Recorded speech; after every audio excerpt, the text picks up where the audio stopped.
জবের থেকে এই বাড়িতে এসেছি তবে থেকেই দেখছি মায়ের শরীর খারাপ, কিন্তু কি শরীর খারাপ আজ অবধি বুঝতে পারলাম না। জ্বর, সর্দি, কাশি এসব কিছু নেই, কোনো রোগ ব্যাধিও নেই। হ্যাঁ, আবার কাউকে ভোগায়ও না যে না খুব ভোগাচ্ছে, তাও করে না, তাও শরীর খারাপ, বুঝি না কেন। আবার যদি আমার বাপের বাড়ি যাওয়ার কথা শুনে যে আমি বাপের বাড়ি যাব, তাহলে তো কোনো কথাই নেই, এত শরীর খারাপ হবে যে বিছানা সজ্জা হয়ে যাবে।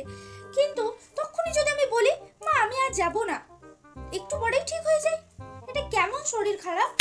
কিন্তু আমি যদি কোনো ভুল করি তখন কিন্তু কোনো কথা মাটিতে পড়বে না, একদম পয়েন্ট টু পয়েন্ট কথা বলে, আর এমন এমন কথা এখানে এসে লাগে। তারপরেই আবার কিছুক্ষণ পরেই শরীর খারাপ। এটা কেমন শরীর খারাপ? তারপরে আমি একবার বলেছিলাম মা চলুন আপনাকে ডাক্তার দেখিয়ে নিয়ে আসি, আপনার কেমন ধারি শরীর খারাপ, আমি বাপের বাড়ি যাওয়ার নাম শুনলে শরীর খারাপ, আমি কোথাও ঘুরতে গেলে শরীর খারাপ, তাহলে চলুন একবার ডাক্তারটা দেখিয়ে আসি। সে কথা শুনে তেলে বেগুনে জ্বলে উঠলেন। না, কোনো মতে গেলেন না, বলেন নাকি এই শরীর খারাপের ডাক্তারই হয়নি এখনো। আবার যদি আমার মা বাবা আসেন তাহলে তো এত শরীর খারাপ হয়ে যান যে আমি বাধ্য হই আমার মা বাবাকে বলতে যে না মা এখন আমার শাশুড়ি মায়ের খুব শরীর খারাপ, এখন এসো না তোমরা জানো, তার পরের মুহূর্তেই ঠিক হয়ে যায়। কিন্তু যখন মেয়ের আসার খবর শোনেন তখন আবার শরীর খারাপ কোন দিকে গায়েব হয়ে যায়, দুপা তুলে লাফাতে শুরু করে দেন।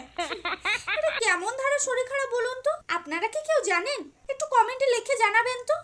আসি তাহলে, আটাটা আবার মাখতে হবে তো, নাহলে আবার শরীর খারাপ হয়ে যাবে। साला ये दुख का खत्म नहीं होता बे।